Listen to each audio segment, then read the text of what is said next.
ਇਹ ਜਿਹੜੀ ਚੀਜ਼ ਨੇ ਬਿਲਕੁਲ ਗਿਣਵੀਂ ਚੁਣਵੀਂ ਰਹਿ ਗਈ ਹੈ, ਬਿਲਕੁਲ ਗਿਣਵੀਂ ਚੁਣਵੀਂ ਰਹਿ ਗਈ ਹੈ। ਤੇ ਜਿੱਡੀ ਕੋਈ ਤੇਜ਼ੀ ਦੇ ਨਾਲ ਸਾਨੂੰ ਲਾਈਕ ਇਹਨਾਂ ਚੀਜ਼ਾਂ ਦੀ ਆਦਤ ਹੋਣ ਡਈ ਹੈ ਨਾ, ਵੰਨ-ਸੁਵੰਨੀਆਂ ਚੀਜ਼ਾਂ ਦੀ, ਮੈਨੂੰ ਲੱਗਦਾ ਆਉਣ ਵਾਲੇ ਟਾਈਮ ਦੇ ਵਿੱਚ ਜਿਹੜਾ ਨਾ ਬਿਲਕੁਲ ਇਹ ਚੀਜ਼ ਵੀ ਮੁੱਕ ਜਾਣੀ ਹੈ। ਹਾਂਜੀ ਤਾਂ welcome back Hasan live TV ਤੇ ਮਿੱਤਰੋ, ਕੀ ਹਾਲ ਚਾਲ ਹੈ? ਠੀਕ ਠਾਕ ਹੋ? ਵੈਰੀ ਗੁੱਡ ਮਾਰਨਿੰਗ ਜੀ। ਇਹ ਇੱਕ ਤੁਸੀਂ ਕਹਿ ਸਕਦੇ ਹੋ ਕਿ ਇੱਕ ਤਿਉਹਾਰ ਤੇ ਮੇਲਾ ਜਿਹੜਾ ਵੇ ਨਾ ਉਹ ਪੂਰੇ ਦੇ ਪੂਰੇ ਪੰਜਾਬ 'ਚ ਸ਼ੁਰੂ ਹੋ ਗਿਆ ਵੇ। ਚੈੱਕ ਕਰੋ ਜੀ, ਇੱਥੇ ਜਿਹੜਾ ਨਾ ਮਸ਼ੀਨ ਲੱਗੀ ਹੈ। ਸੁਬਾਹ ਅਸੀਂ ਨਿਕਲੇ ਹਾਂ ਤੇ ਮੇਰੇ ਹਿਸਾਬ ਨਾਲ ਰਾਤੀ ਕੋ ਮਸ਼ੀਨ ਐਵੇਂ ਇੱਕ ਦੋ ਭੜੀਆਂ ਉਹਨਾਂ ਕੀਤੀਆਂ ਨੇ ਆਪਣਾ ਚੈੱਕ ਕਰਨ ਲਈ, ਤੇ ਉਹ ਫਿਰ ਮੇਰੇ ਹਿਸਾਬ ਨਾਲ ਸੁਬਾਹ ਤੇ ਗੱਲ ਪੈ ਗਈ ਹੈ ਤੇ ਪੂਰੇ ਭਾਰਾਂ ਦੇ ਨਾਲ ਜਿਹੜਾ ਢੇਰੀ ਲੱਗ ਗਈ ਹੈ। ਤੇ ਹੁਣ ਆਉਂਦਿਆਂ ਸਾਰੀ ਟਰੈਕਟਰ ਆਏਗਾ ਤੇ ਮਸ਼ੀਨ ਜਿਹੜਾ ਉਹ ਆਪਣਾ ਥ੍ਰੈਸ਼ਰ ਚੱਲਣਾ ਸ਼ੁਰੂ ਹੋ ਜਾਏਗਾ। ਤੇ ਆਪ ਸਭ ਇਹ ਚੀਜ਼ ਆਉਣ ਵਾਲੇ ਟਾਈਮ ਦੇ ਵਿੱਚ ਜਿਹੜੇ ਨਾ ਬਿਲਕੁਲ ਮੁੱਕ ਜਾਏਗੀ। ਬਿਲਕੁਲ ਨਹੀਂ ਆਪ ਹੋਈਆਂ ਨਹੀਂ, ਮਾਸ਼ਾਅੱਲਾ ਸਾਰੀਆਂ ਤਿਆਰੀਆਂ ਹੋਈਆਂ ਨੇ ਤੇ ਭਰੀਆਂ ਵੀ ਪੈ ਗਈਆਂ ਨੇ। ਇਸ ਤੋਂ ਬਾਅਦ ਅਗਲਾ ਜਿਹੜਾ ਮਿਸ਼ਨ ਹੈ ਉਹਨੂੰ ਗਾਇਆ ਜਾਏਗਾ ਕਣਕ ਨੂੰ, ਤੇ ਉਸ ਤੋਂ ਬਾਅਦ ਤੂੜੀ ਤੇ ਦਾਣੇ ਲਹਿਦਾ ਕਰਕੇ ਘਰ ਤੱਕ ਆਉਣਗੇ। ਬਿਲਕੁਲ ਉਹ ਵੀ ਵੇਖੋ, ਉਹ ਵੀ ਹੱਥ ਨਾਲ ਵੱਢੀ ਜਾ ਰਹੀ ਹੈ। ਇਹ ਬਹੁਤ ਹੀ ਅੱਛੀ ਗੱਲ ਹੈ ਤੇ ਇਹਦੇ ਨਾਲ ਜਿਹੜੀ ਤੁਹਾਡੀ ਦਾਣਿਆਂ ਦੀ ਬੱਚਤ ਬੜੀ ਹੁੰਦੀ ਹੈ ਤੇ ਤੂੜੀ ਵੀ ਚੰਗੀ ਭਲੀ ਨਿਕਲਦੀ ਹੈ। ਤੇ ਦਾਣੇ ਮੇਰੇ ਹਿਸਾਬ ਦੇ ਨਾਲ 2-3 ਮਨ ਦਾਣੇ ਜਿਹੜੇ ਨਾ ਵੱਧ ਨਿਕਲਦੇ ਨੇ ਜੇ ਬੰਦਾ ਹੱਥ ਨਾਲ ਕਰੇ ਜਾਂ ਫਿਰ ਪਰੋਲੇ ਨਾਲ ਕਰੇ। ਹੁਣ ਤੇ ਇਹਦੇ 'ਚ ਹੋਰ ਇੱਕ ਜਦੀਦ ਸਿਸਟਮ ਆਇਆ, ਉਹ ਮਸ਼ੀਨ ਵਾਲਾ, ਦੂਸਰੀ ਮਸ਼ੀਨ, ਉਹ ਐਡੇ ਕੁ ਸੋਹਣੀਆਂ ਪਾ ਕੇ ਐਡੀਆਂ ਨਾ ਜਿਵੇਂ ਨਹੀਂ ਹੁੰਦੇ ਜਿਵੇਂ ਢੇਰੀਆਂ ਜਿਹੀਆਂ ਉਹ ਬਣਾਈ ਹੁੰਦੀ ਹੈ। ਸਕੂਨ ਦੇ ਨਾਲ ਇਹ ਕਰੋ ਤੇ ਉਹ ਚੀਜ਼।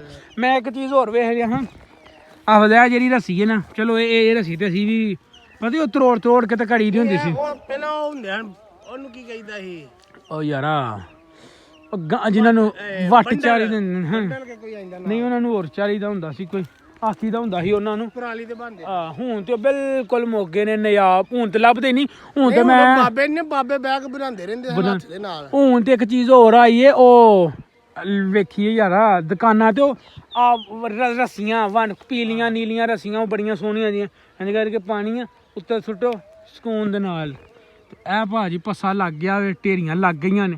ਹੁਣ ਮਸ਼ੀਨ ਸਟਾਰਟ ਹੋਣੀ ਹੈ ਤੇ ਅੱਲਾ ਕੀਤਾ ਇੱਕ ਪਾਸੋਂ ਤੂੜੀ VIP ਤੇ ਬਿਹਤਰੀਨ ਸਿਹਤਮੰਦ ਤੂੜੀ ਨਿਕਲਣੀ ਹੈ, ਤੇ ਦੂਸਰੇ ਪਾਸੋਂ ਜਿਹੜਾ ਨਾ ਉਹ ਦਾਣੇ ਨਿਕਲਣੇ ਨੇ ਸਿਹਤਮੰਦ ਤੇ ਤੰਦਰੁਸਤ ਤੂੜੀ। ਮੈਂ ਤਾਂ ਆਖਿਆ ਵੇ ਕਿ ਜਿਹੜੀ ਦੂਸਰੀ ਤੂੜੀ ਹੈ ਜਿਹੜੀ ਭਰੋਲੇ ਦੇ ਨਾਲ ਨਿਕਲਦੀ ਹੈ ਤੇ ਉਹ ਆਪਣਾ ਤੂੜੀ ਕਰਨ ਵਾਲੀ ਮਸ਼ੀਨ 'ਚ ਨਿਕਲਦੀ ਹੈ, ਉਹ ਰਿਕਮੈਂਡ ਨਹੀਂ ਹੈ ਜਾਨਵਰਾਂ ਵਾਸਤੇ।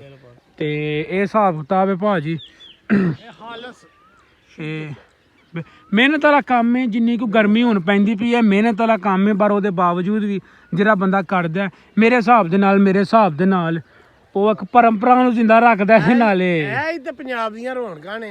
ਜਿਵੇਂ ਕਿ ਅੱਧੇ ਘੰਟੇ 'ਚ ਕਿੱਲਾ 2 ਕਿੱਲਾ ਥਾਂ ਹੁੰਦਾ, ਅੱਧੇ ਘੰਟੇ 'ਚ ਭੜੋਲਾ ਹੁੰਦਾ, ਵੱਢ ਕੇ ਦਾਣੇ ਘਰ। ਇਹ ਵੇਖੋ ਇੱਕ ਤਿਉਹਾਰ ਦੀ ਤਰ੍ਹਾਂ ਕਿਸਾਨ ਵਾਸਤੇ ਬੜਾ ਹੀ ਅੱਜ ਖੁਸ਼ੀ ਵਾਲਾ ਦਿਨ ਹੈ, ਜਿਹਦੀ ਇਹ ਮਸ਼ੀਨ ਲੱਗੀ ਹੈ। ਤੇ ਅੱਲਾਹ ਤਾਲਾ ਖੈਰੀਅਤ ਰੱਖੇ ਤੇ ਮੌਸਮ ਵੀ ਸਾਥ ਦੇ।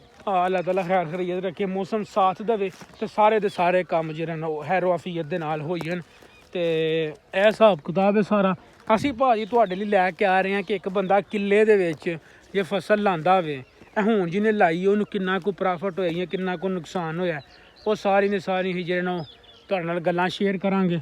ਬਹਰਹਾਲ ਇਹ ਸਿਸਟਮ ਵੇਖਿਆ ਤੇ ਹੀ ਕਿਹਾ ਜਰਾ ਇੱਕ ਛੋਟਾ ਜਿਹਾ ਕਲਿੱਪ ਬਣਾ ਲਈਏ, ਵੀਡੀਓ ਬਣਾ ਲਈ। ਉਹਦਾ ਰੀਜ਼ਨ ਇਹ ਵੇ ਕਿ ਮੈਂ ਗਰੰਟੀ ਦੇਣਾ ਵਾ ਕਿ ਤਕਰੀਬਨ ਹੋਰ 3 ਤੋਂ 4 ਸਾਲਾਂ ਦੇ ਵਿੱਚ ਇਹ ਜਿਹੜਾ ਮਸ਼ੀਨ ਵਾਲਾ ਸਿਸਟਮ ਹੈ ਟੋਟਲੀ ਖਤਮ ਹੋ ਜਾਣਾ। ਮੈਂ ਨਾ ਮਸ਼ੀਨ ਵਾਲਾ ਕਿ ਜਿਸ ਤਰ੍ਹਾਂ ਤੂੜੀ ਵਾਲਾ ਖਤਮ ਹੋਇਆ, ਇੱਥੋਂ ਤੇਜ਼ੀ ਨਾਲ ਦਾਣੇ ਵਾਲਾ ਵੀ ਖਤਮ ਹੋਈ ਜਾ ਰਿਹਾ ਆਸਤਾ, ਕਿਉਂਕਿ ਅਸੀਂ ਪਲਾਜ਼ਿਆਂ ਦੇ ਚੱਕਰਾਂ 'ਚ ਪੈ ਗਏ ਹਾਂ। ਕਿੱਲਾ ਵੇਚਿਆ ਤੇ ਬਾਹਰ ਗਏ ਤੇ ਪਿੱਛੋਂ ਤੇ ਪਲਾਜ਼ਾ ਬਣ ਗਿਆ।